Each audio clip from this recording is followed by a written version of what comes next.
Okay, so this is a 1939 Porter saddle, and I picked it out for a friend so that her horse can have a nice saddle, and I'm going to be cleaning it up for her.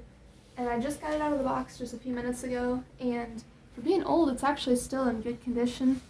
Like, sure, it's got a little bit of minor surface cracking, but it's actually still very flexible, which is good, and it's good thick leather. And as you can see, a couple of saddle strings are missing, so I'll be replacing all of them anyway. So I'm just going to be taking it apart as much as I can without damaging any of the original stitching or anything, and clean it and condition it, and we'll see what it looks like. Once I get in deeper, I'm going to be able to check the rigging. So I definitely will need to replace the latigos, but I'll be able to check the rigging better once I'm able to get into it. So I'll start off by taking out all these saddle strings and the screws and pull off the skirts. We'll see what happens. To take out saddle strings, you just want a small flathead screwdriver and just wiggle it in there. These are called bleeding knots, and basically it's just the strings run through slots in each other, and it takes a while to get undone, especially if they're old strings that haven't been used in a long time. But you just work it loose as much as you can, or some people like to just cut them off, but I like to save them if I can, because you never know what interesting thing you can make out of old stuff. Okay, so I undid the bleeding knots, and it took a while that I was able to work them loose, and so you can see there's the slot. It's right here in the conchos, and I'm just trying to carefully pull the strings through the conchos without damaging anything. And then I'll be able to take off the second concho and pull the strings out.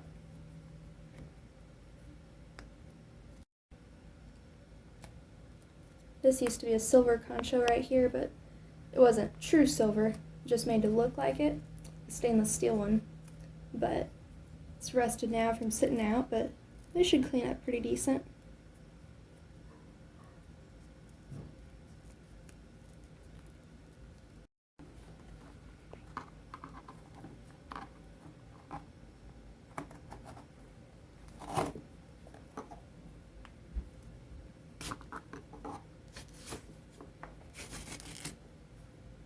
And there's those conchos, and you can see where the strings come up through the holes that are in the skirt. And whenever I get this concho off, then I'll be able to pull off the skirts and, well, the back jockey, and see what's underneath there. Okay, so these were already missing their conchos and strings, and these two I just pulled, and I pulled the strings out, so now they're under the skirts. So just got to ease that out of there. There was this little tab that was stuck up under the cantle, and then those two tabs were under the sides of the seat jockey. So that is the back jockey. And then in here we can see part of the rigging strap, which goes and joins, if I can show you, that ring under there. It joins in the front too, and so that makes it a more stable rigging than if we just had a strap coming down there. And then in here we can see our rawhide wrapped wood tree and our strips of leather that are attaching this jockey on, and also those nails, and it's laced back there. And then here's our broken off strings, and then the strings that we just undid right here. So I'm just gonna be working these strings out and then move up front. So whenever a saddle is laced properly, the strings will be all the way through this fleece, which this fleece has been replaced, but the strings, they were just ran through again, these old ones, and it'll be just a strip right here, and then you can work on pulling it out through the bottom. I just do one string at a time, and then I'm able to work the other one through. And it's actually just the same string that's just looped around. This one I might be able to pull from up here. Just gotta ease it through and try not to damage anything.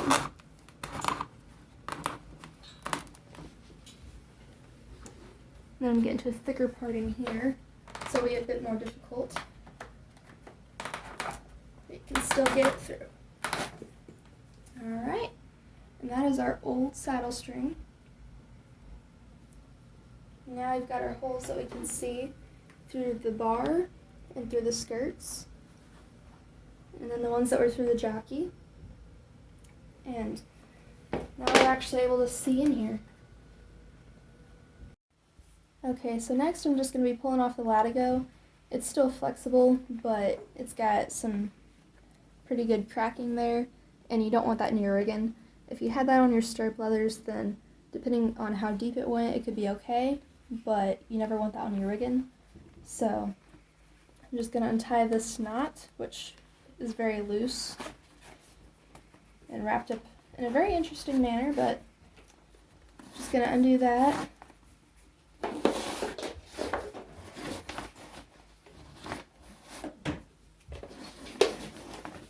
Still very flexible. And then I'll be untying this knot here, which is on the back side. But I got that strap all untied, so now I can just toss the latigo down here. Oh, that is actually a round ring instead of a D-ring. I love how back in the day they used to use the round ones, whether it was actually a flat round ring or a circular round ring. That was great because it could actually move instead of getting all cockeyed like the D-rings like to get, but nobody hardly ever uses round rings anymore. Okay, so I have all the conchas off the saddle, I have all the knots undone. I'm going to be taking out this screw and the screw on the other side. Then I'll pull these strings out and be able to take off the skirts. Wow, that screw is actually coming out really easy. Whoever put the saddle together must have oiled it. Most screws would be tarnished and rusted in there.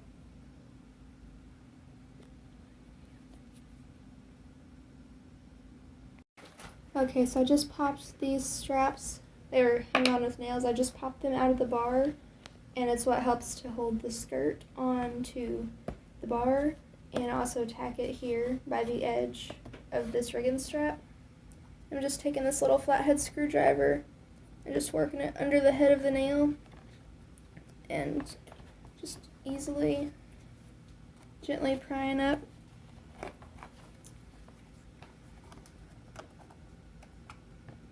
Just getting it out the best that I can.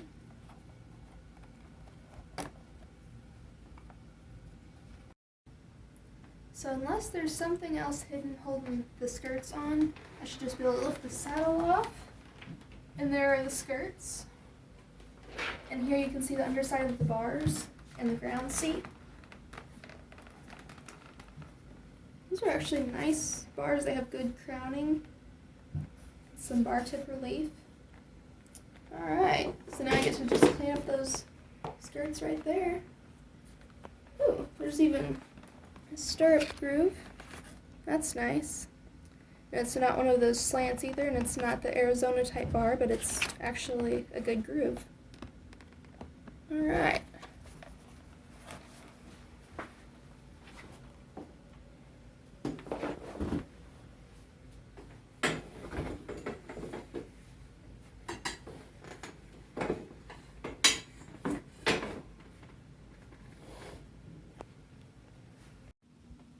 So I'm going to be lifting up this seat as much as I can without creasing it back here in the seat, because now I've got it completely undone besides the cantle binding, and I'm going to vacuum inside of it to get out all the dust that I can.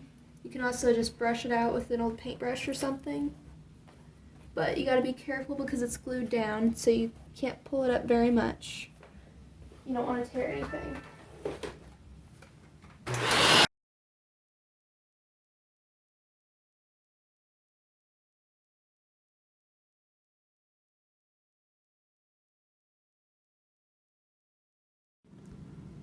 So here is the left fender and stirrup leathers after I've cleaned it.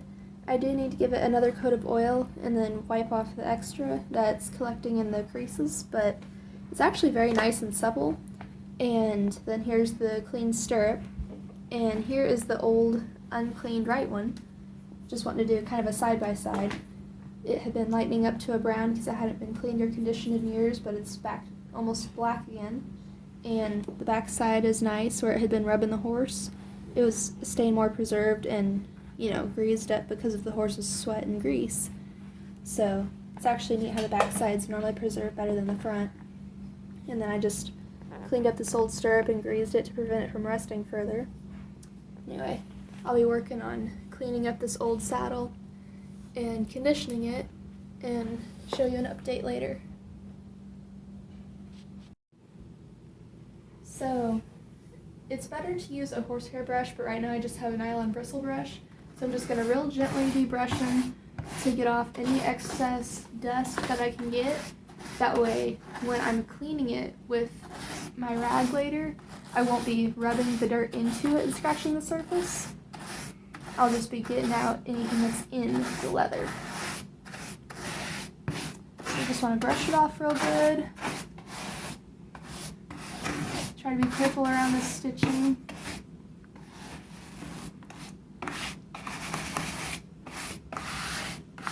Now I'm just going to take my sponge, get it wet in some warm water. You don't want it hot, but you don't want it cold either. Warm helps to open the pores of the leather. And I'm just going to use a bar of my homemade saddle soap. Get a little bit of a color there, sort of like a lather. Then going to start up here in the center and just gently in a circular motion start cleaning.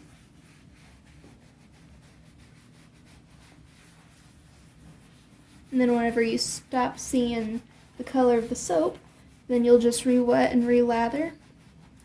You just want to go around easy. Now's about the time. The sponge is dirty, so you want to rinse that out again.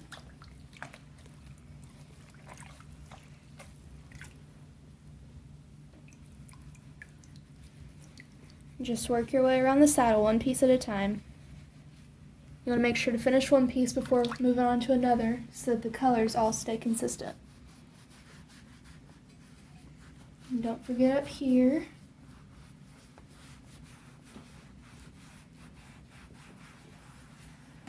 A lot of people say to not get a saddle wet because they think it'll damage the leather. But actually, getting it wet doesn't damage the leather. You just have to make sure to recondition it. Because the leather was actually just a skin once. Like your skin, water doesn't hurt your skin, it can just dry it out. So you have to make sure that once it's clean, you recondition it. Get those oils back into it. And a lot of people, now I'm just going to use this to rinse off this half of the saddle before moving on to the next. But a lot of people also say not to use animal fats on leather because they think it'll damage it. But once again, the leather is like a skin, and it had those animal fats to begin with, so they are actually what you want to use to preserve it. If you use plant stuff, plant greases, it's not going to help any because that's not natural to the leather. It'll just wind up damaging it. So you always want to use an animal-based product.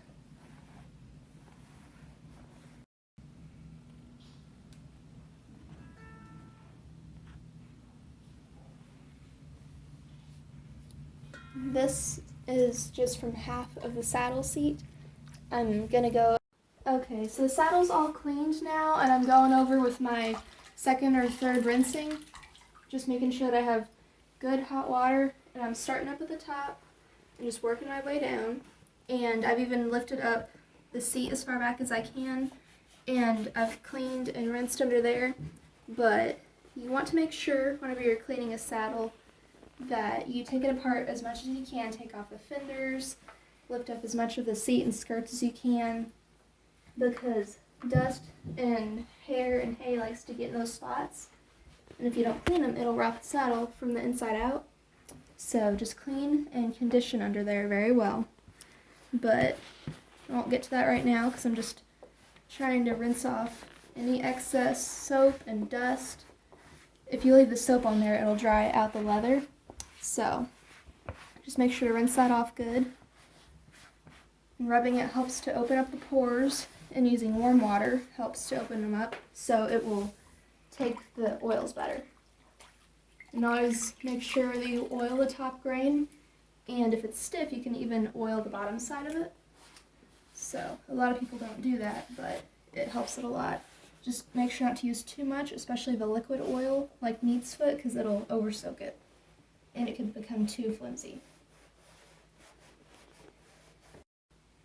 And also, don't forget while you're cleaning the parts of the saddle that are more hidden, such as the cantle binding, the underside of the Cheyenne roll, the back of the cantle, the riggin, under the jockeys, up under here, under the gullet, and the ground seat.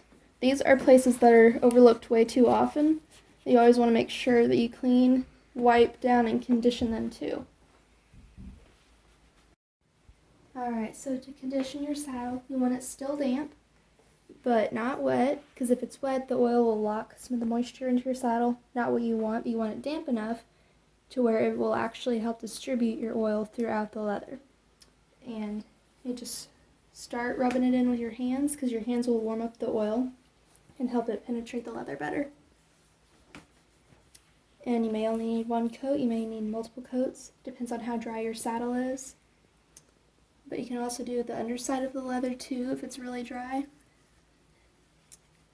And once you're done with that, then you can apply a beeswax base conditioner to help seal it a little bit while still allowing the leather to breathe. But whenever you're doing this, you want to make sure that it's an animal-based oil. That way it helps the leather, because plant-based is not what was made. God put an oil in animals to keep their skin conditioned, and he didn't use plants for that. So animal always works best. Right here I have some lard. You can use tallow, lanolin. You can also use neat's foot, but you want to make sure that it doesn't have mineral oil in it. Mineral oil will dry out your leather. But with neat's foot, you have to use it more sparingly, because it will make your leather too flimsy and cause the fibers to stretch, which you don't want if you overuse it. But make sure to get all the little parts and crevices. And yeah, you can get the stitching too, but you want to make sure to wipe off all the excess on the stitching. But it's a good idea to get some beeswax on the stitching to help protect it. Just all the little nooks and crannies.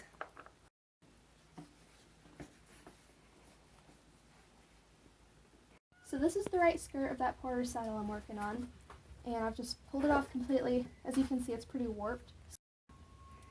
I'm just going to clean it up the best that I can, and then I'm going to re-block it and condition it. But we'll also be cleaning the fleece on the underside, so just like on the saddle, we're going to take a brush, which this one is not dry yet, so I'll just have to wait a little bit for that. But just brush it off the best that you can so that you won't be rubbing the dirt and grit into it. But you can see there's like little bits of hay and stuff that had got between the bar and the skirt. And then these are what attach the skirt to the rear of the bar. They have nails through them, and then you can see the string holes. So just going to make sure to get into all of that, clean it up real good with a brush, and then wet it down, use some saddle soap and a sponge, and clean that, and then we'll get to the underside of the fleece. So last time you saw this saddle skirt, it was really warped and it was dirty, and I've cleaned and conditioned the leather like you saw me do on the saddle, and I cleaned and brushed up the fleece like you. So we're going to want to turn it over and run our strings through it before we ever even set it on the tree. So make sure that you're going to have the rough side facing each other and the smooth side out. So just find those holes in there, run it through the tree. You'll also probably want a handy pair of pliers while you're working. So just try and grab the tip, pull that through a little ways, then find the other end of your string. Oh goodness, I got that in there backwards. Wrong hole. I got that in the right hole now. Now run that through there. Now that we've got them pulled through. You're just going to want to pull them through all the way. Try and make sure that they stay even.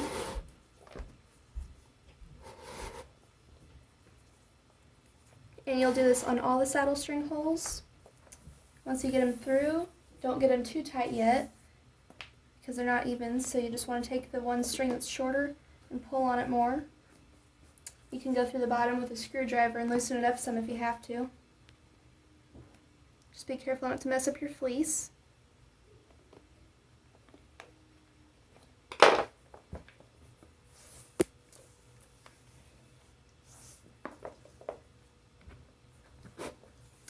There. They don't have to be 100% perfect because whenever you tie your bleeding knots later, it will change them a little and you can even them up, but you want to get them pretty close anyways. There. That's good enough. Now I'm just going to run the other strings through. Alright, so I've got all of the 6 strings in here, and you want to make sure, once they're even enough, that you pull them up real tight in here, because the fleece is going to make them not be as tight as you want, and you want to pull it all the way through, because as the fleece wears down, it'll loosen these strings up. So, on the bottom you can see where it's really flattened down through the fleece. I think I just said 6 strings, but I meant 3. It's a 6-string saddle, but it's just 3 strings on this side, folded in half through here. Anyway, but you just want to make sure that you have it real good and tight, all the way down, touching the leather, just as tight as you can get it, before you move on to the next step. Alright, so I've already done the right side, and so I already have the jockey and everything in place for the left side, but I'm going to take the saddle off the rack and get to work on it.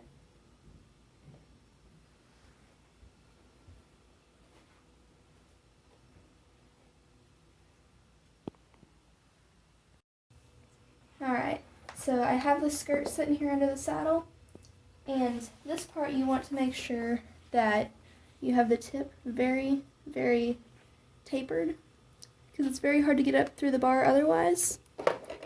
You want it tapered enough to where you can get that little piece through.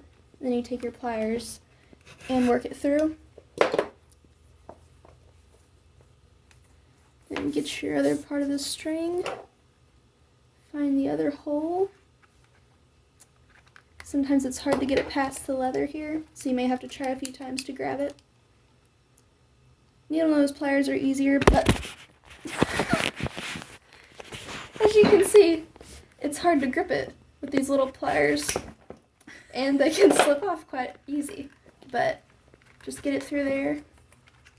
And this is where having a lot of upper body strength is very useful, but you can get it even if you don't have a lot. Anyway, just work that through there.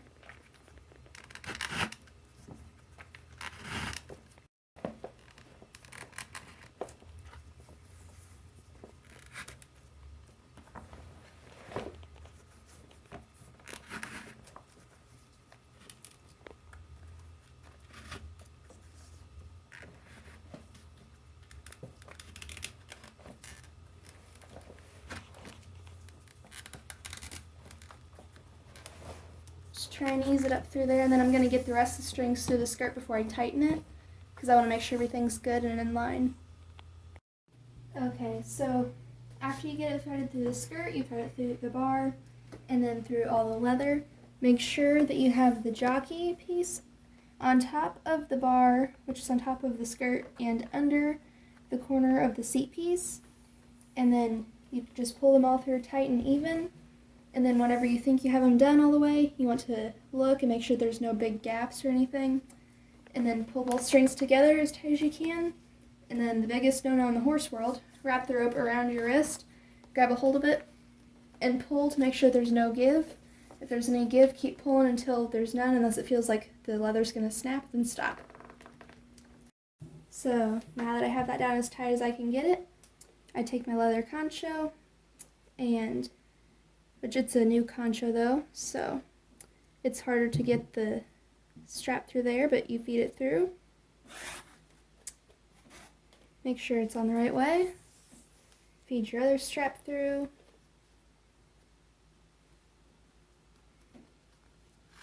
You can wipe these straps down later. they're getting a little bit of oil on from the concho. And then you thread on your metal concho. Thread the other strap through there.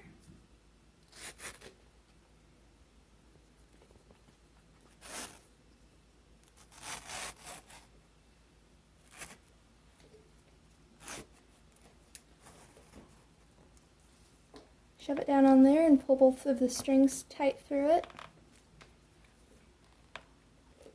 Make sure it's planted down there on it as tight as you can. Then you're going to need a razor blade and a pocket knife. So we're going to do the bleeding knot like you see over here. It looks like a fancy braid, but it's just called a blood knot. And you always go the bottom through the top. So right about here, we're going to make a slit with our razor blade. About yay long. Then take your pocket knife and work it through there. And try to get through the entire layer of leather. And be careful, because if you cut to the side on accident, you'll mess up your string. So you've got to have a pretty steady hand. Just wiggle it through there. You want to slat just long enough to where the bottom piece of leather can come up. You may need to work at this some to get it going through there at first. You might need to take your pocket knife and wiggle it on the bottom.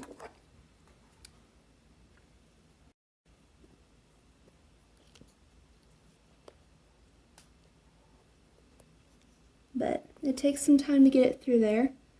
But we'll do this 3 times all in all. And the bottom string right here will become the top string. The top string will become the bottom. But then the last time we do it, it'll wind up being the same as it is now. You can see the tip is starting to come through there. So you can grab your pliers.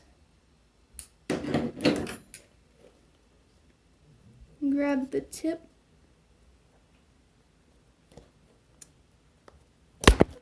And again, it's slippery leather.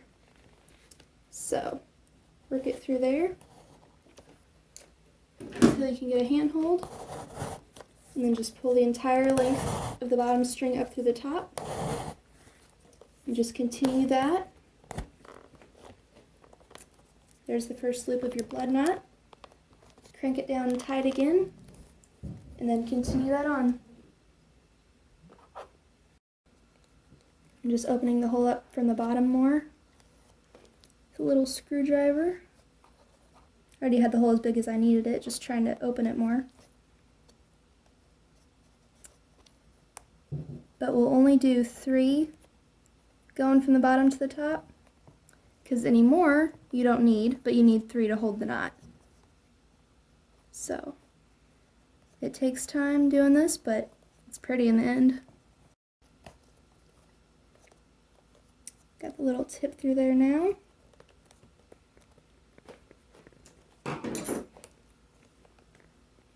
Need a little bit more of a grip.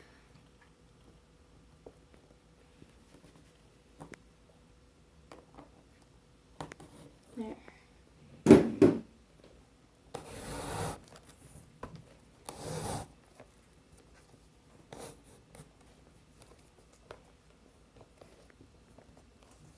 And that's 2 loops of the bleeding knot, and we'll do it one more time.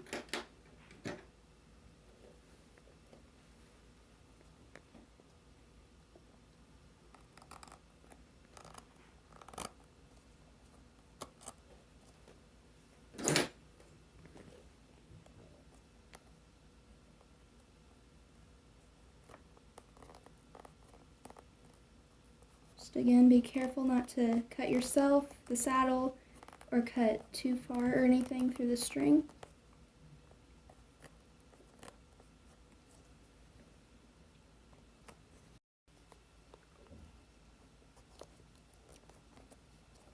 The bleeding knot is a mystery to a lot of people, and there's a lot of videos out on how to do it, but I never watched any of them until after I learned to do it on my own. I just looked at a bunch of old saddles and taking them apart is kind of how I figured it out. Anyway, but the bleeding knot is a very good sturdy knot. You do that and just kind of smash it down there flat on the concho, and that's how you do it. We'll just continue that on with all the rest of these strings, and then the saddle will be good to go. Alright, so I just got all the strings put on the saddle, and I figure that since I have a little bit of leftover string, I might as well replace the fork strap and the rope strap.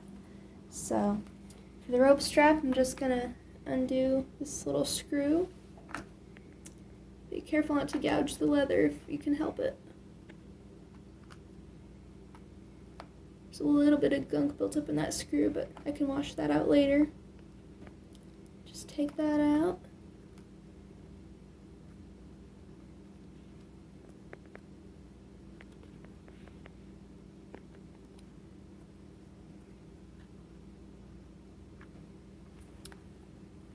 And then see if there's anything else holding the string in. Doesn't look like there is.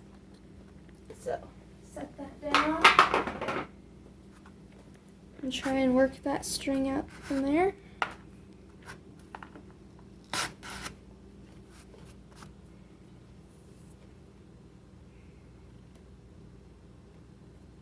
Try and blow that out the best that you can. Alright, so I've got a new strap here. It's just another piece of Latigo. So those straps were actually really easy to put on. I just slid them in exactly how the old ones came out. And this one here had a certain way going in where I don't have to have a screw, but the rope strap has a screw, so I just put that back in there. And they're just actually the easiest straps in the whole saddle. So I'm working right now on getting a buckle for the rope strap. And then I'll sew that on and the saddle will be ready to go. Okay, so the saddle's done now. I've put in the fork strap, which I just put it in the same way that it came out. So doing that, you just pay attention and do the same. And I put in the new rope strap. I just unscrewed it, pulled out the old one. I punched a hole in the leather of the new one so the screw could go through, and slid it in there and screwed it back down. I used a leather hole punch and punched all these holes for the buckle to go through, and I sewed the buckle on with a little strap keeper, and the leather is still new, so it's pretty stiff, but it'll loosen up with time. I put on Latigos, and since they were a more dense Latigo, I gave them a light oiling, as you can see here on the surface, to help them tie a harder knot for their first time, because they were pretty stiff. And all that I have left is just to put on a pair of stirrup hobbles that'll go across here whenever I get them. But besides that, the saddle's good to go. 1939 Porter.